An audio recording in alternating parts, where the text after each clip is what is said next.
Script যখন আপনি হাতে পেলেন আর জানতে পেলেন যে এই স্ক্রিপ্টটা বা এই ডায়লগটা আপনার চঞ্চল ভাইকে দেওয়া লাগবে, তখনকার অনুভূতিটি আপনার কি ছিল?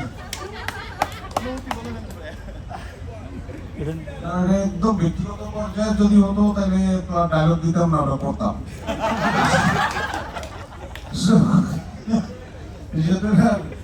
একদম ডায়লগের পর্যায়ে ছিল। চঞ্চলকে তো তখন চরিত্র হিসেবে দেখছি, এবং আমি আমার যে চরিত্র প্রফেসর রশিদউদ্দিন, সেই চরিত্র থেকেই কাজটা করার চেষ্টা করেছি। পুরো সিকোয়েন্সটা দেখলে এই শেষের অ্যাঙ্গারটা মানে কেন এই পর্যায়ে আসলো সেটা দেখতে পাবেন।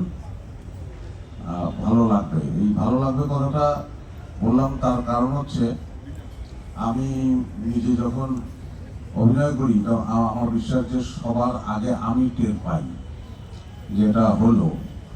আনন্দটা প্রথম আমার মধ্যে হয়, আর যে কাজ করতে গিয়ে আমার নিজের মধ্যে আনন্দ হয় না, কারণ আমরা তো আসলে মেশিনে জিনিস বানাই না, এটা মস্তিষ্ক প্রসূত।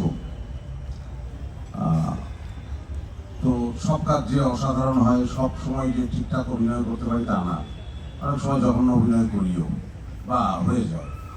যখন যে কাজটা ভালো হয় এবং যে কাজটা আমাকে আনন্দ দেয়, তখন সেটার কথা বলি মানুষকে। কারণ আমার মনে হয় প্রমথ চৌধুরী একটা কথা লিখেছিলেন, আনন্দ সংক্রামক। প্রথম যদি আমি আনন্দ বোধ করি তাহলে সে আনন্দ ছড়াবে। আমি এই সিনেমায় এই চরিত্রটি করতে পেরে প্রত্যেকটা সিকোয়েন্সে আমি আনন্দিত হয়েছি। তো এই আনন্দটা সংক্রামক, এই আনন্দটা সবার মধ্যে ছড়াবে বলে বিশ্বাস করি।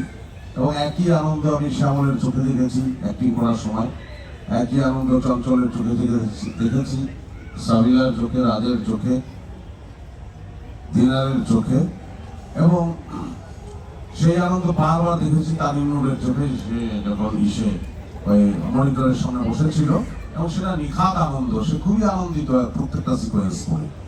আমরা সবাই আনন্দিত।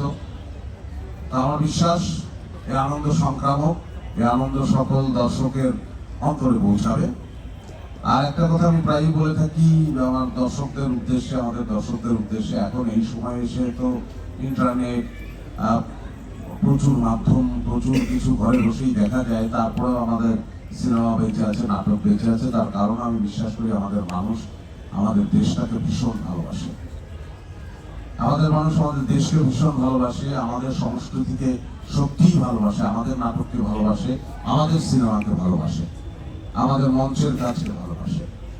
আমরা আমাদের সেই দর্শকদের, সেই দেশপ্রেমিক দর্শকদের প্রতি নজর রেখেই বা তাদেরকে অন্তরে রেখেই কাজ করি। আমাদের এই কাজটা আসলে সেই দর্শকদের জন্য। সবাই আনন্দিত হবেন আশা করছি। ধন্যবাদ। ধন্যবাদ।